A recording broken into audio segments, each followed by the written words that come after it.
Olá, eu sou o jornalista. E na pauta de hoje, o governo Biden afirmou nesta sexta-feira que o Irã desempenha um papel significativo no planejamento dos ataques cometidos pelos rebeldes Houthis do Iêmen contra navios comerciais no Mar Vermelho.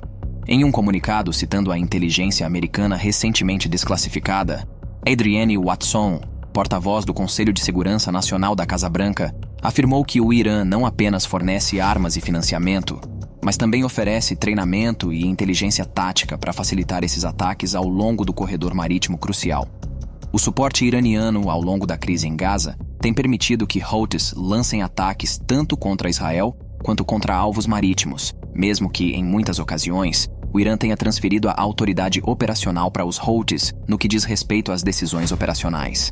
Desde 2015, o Irã tem transferido sistemas de armas para os Houthis, incluindo drones, mísseis de cruzeiro de ataque terrestre e mísseis balísticos. Esses armamentos foram utilizados em recentes ataques a navios comerciais e militares, assim como em tentativas de ataques a Israel, conforme a avaliação dos Estados Unidos. O aumento da campanha Houthi resultou em uma crescente lista de empresas interrompendo suas operações na principal rota comercial, levando os americanos a formarem uma união naval para proteger o Mar Vermelho.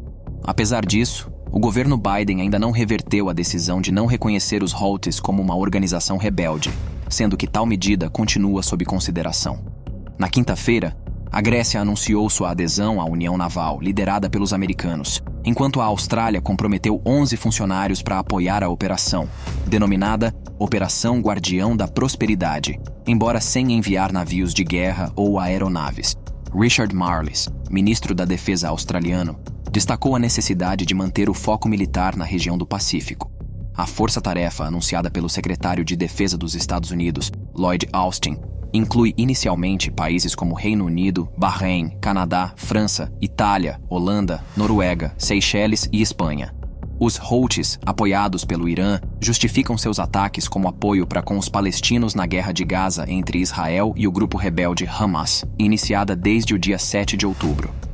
Embora tenham anunciado que atacariam qualquer navio com destino a Israel ou relacionado a ele, diversos navios sem conexões aparentes com Israel também foram alvos.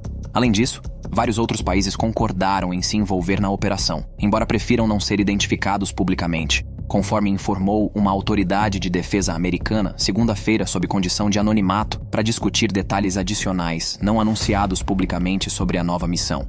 A guerra entre Israel e os Houthis surgiu após um ataque do Hamas, que resultou em óbitos e no sequestro de pessoas que ultrapassaram a fronteira com a faixa de Gaza.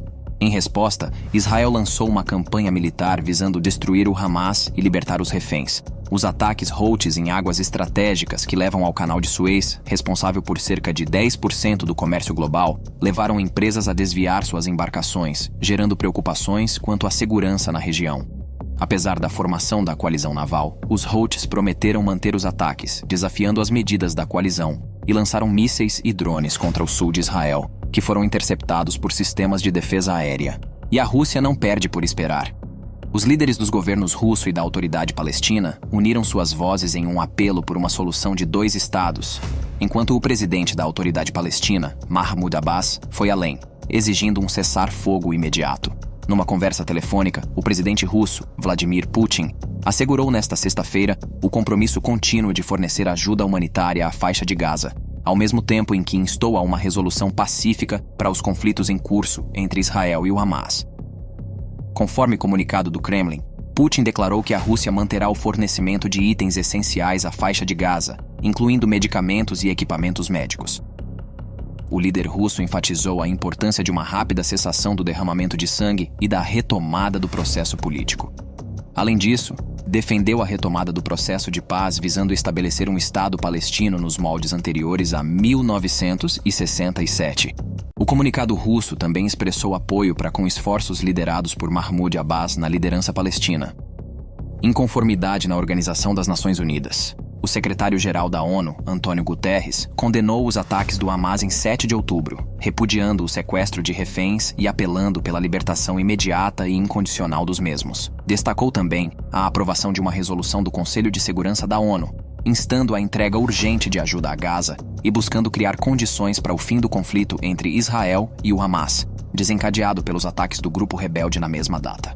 reiterou a importância da solução de 2 estados para uma paz sustentável, alinhada com resoluções da ONU, o direito internacional e acordos prévios.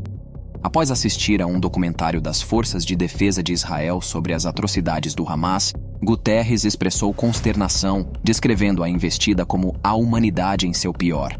Enfatizou que os ataques do Hamas não ocorreram no vácuo, gerando reações significativas de autoridades israelenses.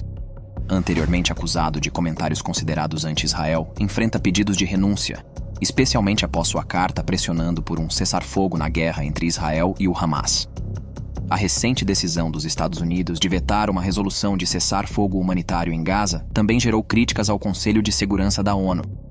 Destacou a grave situação humanitária em Gaza. Com 136 colegas da ONU perderam suas vidas desde o início do conflito em 7 de outubro, prestando homenagem para os trabalhadores humanitários que arriscam suas vidas para apoiar civis na região. Sequestro de civis acompanhe. Mãe e filha, libertadas após 51 dias de cativeiro nas mãos do Hamas em Gaza, compartilharam experiências intensas e aterrorizantes. Durante esse período, enfrentaram ameaças, manipulações psicológicas e ataques aéreos israelenses na região palestina. Surpreendentemente, os sequestradores também tentaram, de certa forma, mantê-las felizes. Chen Goldstein-Almog, de 48 anos, e sua filha, Agam Goldstein-Almog, de 17 anos, foram feitas reféns em 7 de outubro durante uma ação intensiva do grupo Hamas, junto com os meninos Gal, de 11 anos, e Tal, de 9, enquanto o pai Nadav e a segunda filha Yam foram vítimas de homicídio pelos sequestradores na residência da família no Kibbutz Kfar Aza. Os 4 foram libertados de Gaza no final de novembro como parte de um acordo temporário de cessar-fogo. Em uma entrevista ao canal de notícias Canal 12 na sexta-feira, cerca de 3 semanas após sua libertação, Chen e Agam compartilharam que fizeram o possível para sobreviver e manter a sanidade. Desenvolveram uma relação por vezes tensa e combativa, mas em sua maioria civil, com aqueles que os mantiveram como reféns em circunstâncias aterrorizantes. A família de 6 pessoas estava em casa na manhã de 7 de outubro quando um grupo grande, liderado por uma organização rebelde, lançou um ataque intenso contra as comunidades do sul de Israel. Isso ocorreu durante a manhã de sábado, sob uma intensa salva de foguetes. Estando em sua área de proteção, eles se mantiveram escondidos por receio, até que os invasores conseguiram entrar. Eu fiquei muito assustada quando eles se aproximaram, contou Agam. Quando ficaram do lado de fora da porta e falaram conosco, eu tive algum tipo de alívio emocional pensando, é isso, é o meu fim. E aceitei essa possibilidade. No Conselho de Segurança da ONU, novas notícias. O Conselho de Segurança das Nações Unidas aprovou hoje uma resolução que pede o rápido aumento da entrega de ajuda humanitária em Gaza, ao mesmo tempo que estabelece as condições para o término do conflito entre Israel e o Hamas. O texto aprovado faz um apelo para estabelecer condições a fim de uma interrupção duradoura das hostilidades.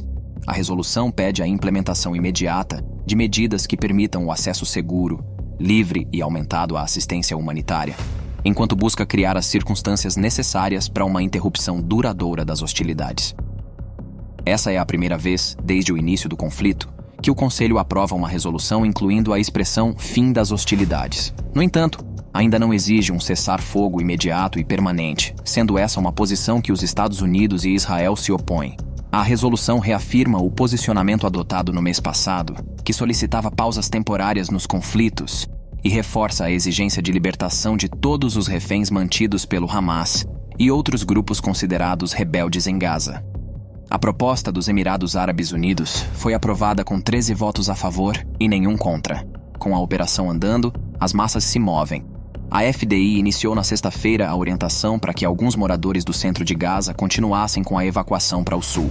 Essa medida representa um sinal recente de expansão da ofensiva terrestre conduzida pelos militares na faixa de Gaza. Ao mesmo tempo, o ministro da Defesa emitiu uma nova ameaça contra o líder do Hamas, Yahya Sinwar, e as forças armadas revelaram uma vasta rede de túneis pertencentes ao Hamas. A rede de túneis possui centenas de metros de comprimento, contendo salas de comando, espaços de armazenamento e amplas áreas de descanso equipadas com eletricidade, linhas de comunicação e acesso à água. A descoberta do túnel ocorreu quando as tropas da Brigada Iftah e engenheiros de combate das FDI confrontaram membros do Hamas em um complexo estratégico próximo ao Hospital Al-Quds, na cidade de Gaza. Posteriormente, os túneis foram destruídos por engenheiros de combate e pela 99ª Divisão. O tenente-coronel Avishai Adrae, responsável por comunicados em árabe das Forças de Defesa de Israel, divulgou um mapa das áreas da cidade de Bureij, situada no centro de Gaza. Nesse mapa, a FDI pedia para os moradores que se movessem para abrigos localizados em Deir al-Balá. Adrae também informou que a principal estrada que se estende de norte a sul em Gaza, conhecida como Salah ad-Din, nas regiões ao nordeste de Khan Yunis, permanece como uma área de confronto. Ele indicou que as forças de defesa de Israel tornarão mais fácil a movimentação de civis através de uma rota alternativa ao longo da costa. Tensão nos céus.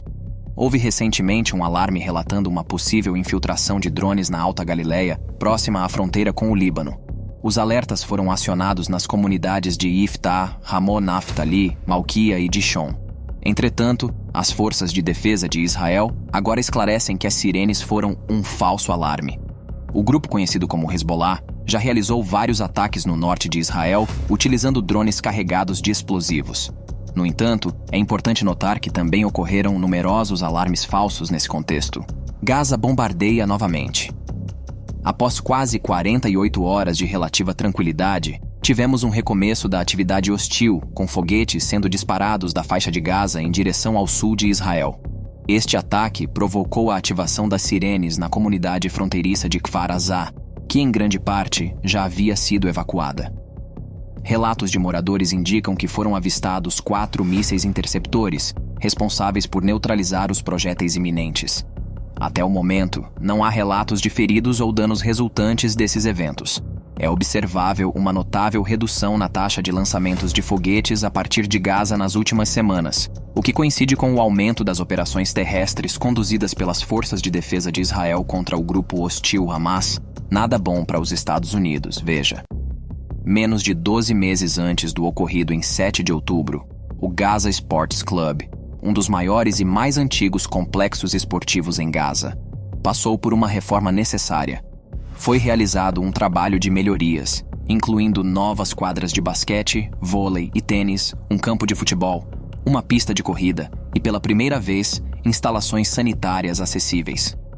Essa modernização, no valor de $519 mil, foi financiada pelos contribuintes dos Estados Unidos. Entretanto, imagens de satélite obtidas pela Associated Press mostram o estado atual do Gaza Sports Club, com o telhado em condições precárias e o campo AstroTurf danificado sob o peso de veículos grandes.